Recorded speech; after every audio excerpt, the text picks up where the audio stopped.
Okay, good day class. So I am Sir Meko again, and today we will now on the last part of the operation of integers, which is the multiplication and division of integers. So madali lang yung rules nito class kasi po parehas lang naman sila ng rules ni multiplication and division, no? So let's start with the multiplication of integers, no? So multiplication of integers. So we have the first rule, no? So in multiplying integers with same sign, so always remember that the product is always positive. So when we say product, ito po yung sagot sa ating minumultiply na numbers. So para mas maunawaan nyo, sundan nyo lang tong ating pattern, no? So we have positive times positive, the answer is always positive, or yung sign ng final answer natin is always positive, no? So in symbols, ayan, we have positive times positive, the answer is positive, no? So even in negative class, so if we multiply negative number or integer to another negative integer, the sign of the final answer is always a positive, no? So in symbols, we have negative times negative, the answer is positive, no? So tandaan niyo lang yung pattern na yan, and ayun, mas madali nyong masasagutan, no, yung mga different multiplication of integers, no? So now let's have the example. So example, we have 6 times 5, no? So since si 6 and 5 ay parehas positive, kaya po dapat yung final answer niyan, ang sign ng final answer niyan is positive din. So we have 6 times 5, the answer is 30 or positive 30. Okay? And next natin, we have negative 5 times negative 9. So kung makikita nyo, parehas silang negative, no? So parehas ng sign, kaya dapat ang sign ng final answer niyan ay positive din. So negative 5 times negative 9, the answer is positive 45. Okay? So next example again, we have 7 times 2. So parehas pong positive ang ating integers, kaya ang sign dapat ng final answer niyan ay positive din. So 7 times 2, the answer is positive 14. Okay? And last example, we have negative 3 times negative 8. So parehas ulit silang negative, no? So the sign of the final answer is also a positive. So negative 3 times negative 8, the answer is positive 24. Okay? So ayan class, that's the rule for the multiplication of integers with same sign. So how about if we have different sign, no? So in multiplying integers with different sign, so tandaan lang natin that the product is always negative, or yung sign ng ating product is always negative. No, ganun naman si different sign, no? Di ba? Ang dali lang, dalawang rules lang siya na napakadaling tandaan, no? So let's have the example, or the the pattern, no? Yung pwede nating sundin, no? So if we multiply positive integer to a negative integer, so the sign of the final answer is negative, no? So in symbols, ayan, makikita nyo, we have positive times negative, the sign of the final answer is negative. Okay? So if we multiply negative to a positive integer, of course, the sign of the final answer is also negative. So in symbols, we have negative times positive, that is equal to negative, no? So yan naman yung pattern kapag different sign yung ating minumultiply na integers, no? So now, let's have the example. Okay? So example, we have negative 1 times 5. So as you can see, yung sign ng ating negative 1 is negative, and yung sign ng ating 5 is positive, no? So dapat po yung sign ng final answer niyan ay negative din. So negative 1 times 5, that is negative 5. So ayun, negative siya, no?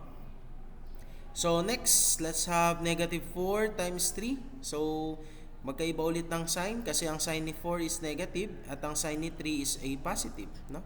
So negative 4 times 3, that is equal to negative 12, no? So ganun lang, magkaiba ng sign, negative ang sagot. Okay?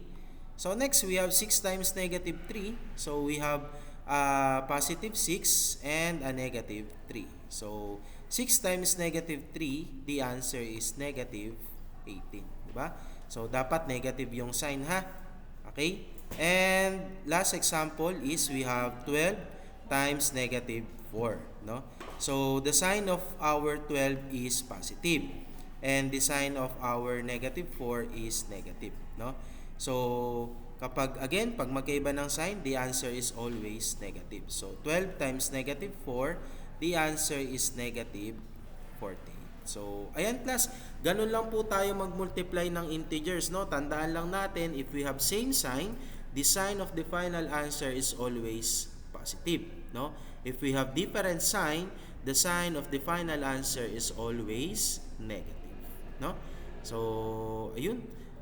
Let's proceed naman sa division of integers. Again, halos same lang sila ng rules ha. Parehas ng halos sila ng rules. Kay division nga lang, nagdi-divide tayo. Kay multiplication, nagmo-multiply, no? So, in division of integers with same sign, the quotient or the sign of the final answer is always positive, no? So, para mas maunawaan nyo, ito yung pattern niya, okay? So, positive divided by positive, the sign of the final answer is positive, no? So in symbols, we have positive divided by positive, no? The answer is, or the sign of the final answer is positive. Okay? And next natin, if we have negative divided by negative, the sign of the final answer is positive. Okay? So in symbols, we have negative divided by negative, the answer is positive. Okay? So, para mas maunawaan nyo, lagyan natin na example, no? So, example, we have 16 divided by 4. So, obviously, no, kitang-kita natin class, halos pareha sila ng sign. Talagang pareha sila. We have positive and a positive integer. So, the sign of the final answer is also a positive, no? So, 16 divided by 4, that is a positive 4, no? How about this one? We have negative 15 divided by negative 3, no? So, they are both negative, kaya ang sign ng kanilang final answer is positive, no? So, negative 15 divided by negative 3, the answer is positive 5, no? And next example, we have 36 divided by 6, no? So, again, parehas ng sign. We have positive 36 and positive 6.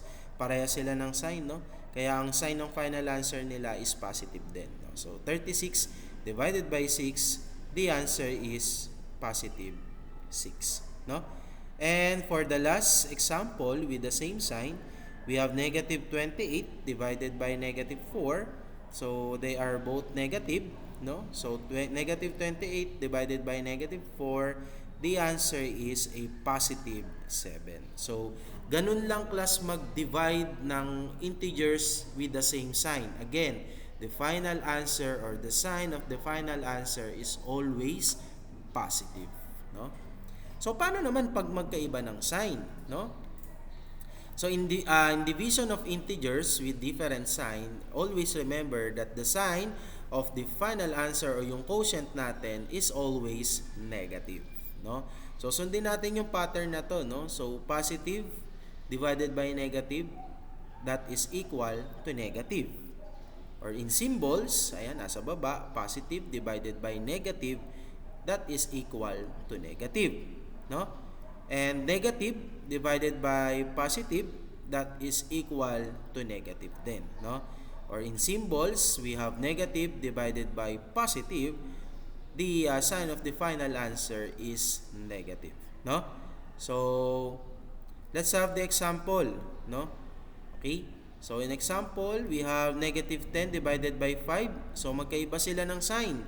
So, ang sign ni 10 is negative and ang sign ni 5 is positive, no?